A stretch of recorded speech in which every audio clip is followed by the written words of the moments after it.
Selamat pagi Bapak Ibu Saudara-saudara yang dikasihi oleh Tuhan kita Yesus Kristus. Sebelum kita melakukan aktivitas kita di pagi hari ini, ada baiknya kita mendengarkan firman Tuhan terlebih dahulu.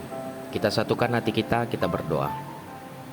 Kasih karunia dan damai sejahtera yang daripada Allah Bapa Tuhan kita dan anaknya Tuhan Yesus Kristus. Amin.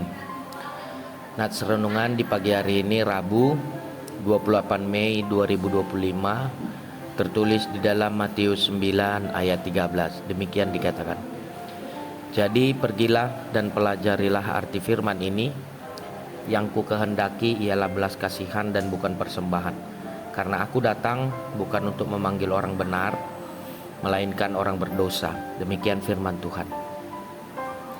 Yang berdosalah memerlukan Tuhan. Seorang teolog bernama Dietrich Bonhoeffer mengatakan gereja bukanlah persekutuan dari orang-orang kudus, melainkan tempat di mana orang-orang berdosa menerima anugerah. Pernyataan ini sangat selaras dengan misi Yesus yang menekankan belas kasihan daripada persembahan, serta panggilannya untuk merangkul orang berdosa, bukan untuk menghakimi mereka. Yesus hadir untuk menyelamatkan mereka yang terhilang dan menunjukkan kasih-Nya kepada semua orang tanpa terkecuali. Kisah Matius, seorang pemungut cukai yang bertobat dan kemudian mengundang Yesus ke rumahnya bersama-sama temannya yang masih bergelut dalam dosa, menjadi contoh nyata belas kasihan Tuhan. Matius tidak egois dengan anugerah yang ia terima, tetapi ia ingin berbagi keselamatan dengan orang lain. Ini menjadi panggilan bagi kita semua. Ketika kita telah merasakan kasih karunia Tuhan, kita dipanggil untuk membagikannya, bukan hanya menyimpan berkat itu untuk diri sendiri. Yesus sering dikritik oleh orang-orang Farisi karena bergaul dengan orang berdosa. Merasa orang suci harus menjauh dari mereka yang dianggap hina.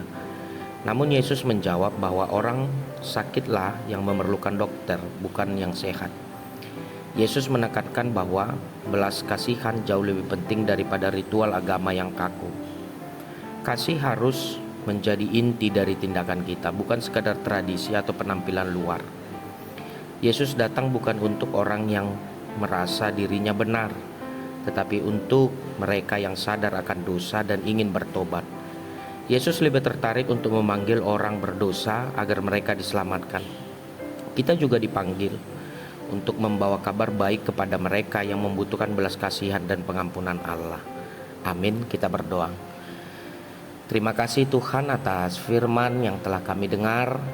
Biarlah firman ini menguatkan hidup kami dan memberikan pemahaman akan keberdosaan kami yang sangat membutuhkan Tuhan di tengah-tengah kehidupan ini. Kami memohon tuntunan daripada Roh Kudus-Mu agar setiap kami mampu melakukan firman-Mu di tengah-tengah kehidupan ini hanya oleh kasih karunia Tuhan. Dan kami juga memohon kepada Tuhan agar Engkau berikan kami keberanian untuk menjangkau mereka yang hilang dan membawa kabar baik-Mu kepada orang-orang yang membutuhkan pengampunan dan kasih. Oleh karena itu, kami memohon Tuhan yang mengaturnya sesuai dengan kehendak Tuhan, agar setiap kami beroleh sukacita dan damai sejahtera. Terima kasih Tuhan. Dalam nama anak-Mu Tuhan Yesus Kristus kami telah berdoa dan mengucap syukur. Anugerah Tuhan kita Yesus Kristus, kasih setialah Bapa dan persekutuan Roh Kudus yang menyertai kamu sekalian. Amin.